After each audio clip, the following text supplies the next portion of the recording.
আবারও পর্দায় ফিরছেন দীপু নাম্বার 2 খ্যাত দীপু বা অরুণ সাহা, তবে বড় পর্দা দিয়ে নয়। আপাতত শুরুটা করছেন ছোট পর্দার টেলিফিল্মের মধ্য দিয়ে। রঙ্গমঞ্চের সাথে এক আড্ডায় সম্প্রতি এমনটি জানালেন তিনি।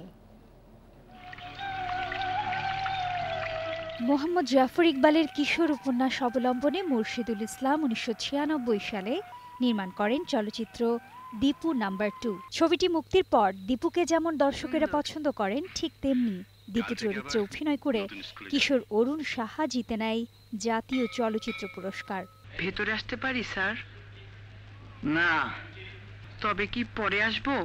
না, তোকে আর আসতেই হবে না। স্কুল পড়ুয়া সেই সময়ের অরুণকে আর কখনোই দেখা যায়নি পর্দায়, কিন্তু কেন আর কি বা করেছেন এই দীর্ঘ সময়ে? 2011 থেকে মিউজিক নিয়ে কাজ করছি। আমার এই ব্যাপারে ইন্টারেস্ট হচ্ছে ওয়েস্টার্ন ক্লাসিক্যাল মিউজিক, এবং আমি ক্লাসিক্যাল গিটার বাজাই প্লাস ট্রাম্পেট বাজাই। আমাদের একটা বাংলাদেশের ঢাকাতে ছোট একটা অর্কেস্ট্রা গ্রুপ আছে, যেটার নাম হচ্ছে CMA। দিল্লি ইউনিভার্সিটি থেকে ইঞ্জিনিয়ারিং করা অরুণকে সৃজনশীল কাজ সব সময়ই টানত। তাই তো 18 বছর পর আবারও অভিনয় ফিরছেন তিনি। ফ্যামিলি থেকে একটু চাপ ছিল, ভীতি ঢুকিয়ে দেওয়া হয়েছিল মনের ভিতর যে পড়াশোনা না করলে ভবিষ্যৎ অন্ধকার, এরকম একটা ব্যাপার। ছোটবেলা থেকেই তো ইচ্ছেটা ছিল, কিন্তু সেটাকে প্রকাশ করার জন্য যে পরিস্থিতি প্রয়োজন ছিল সেটা কখনো সেভাবে হয় নাই। এখন ফিল করছি যে this is the right time. এখনও ঠিক হয়নি টেলিফিল্মটির নাম।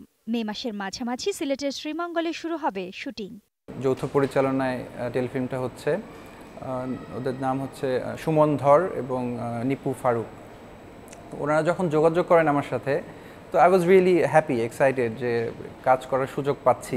এখন থেকে নিয়মিত হতে চান অভিনয়ে।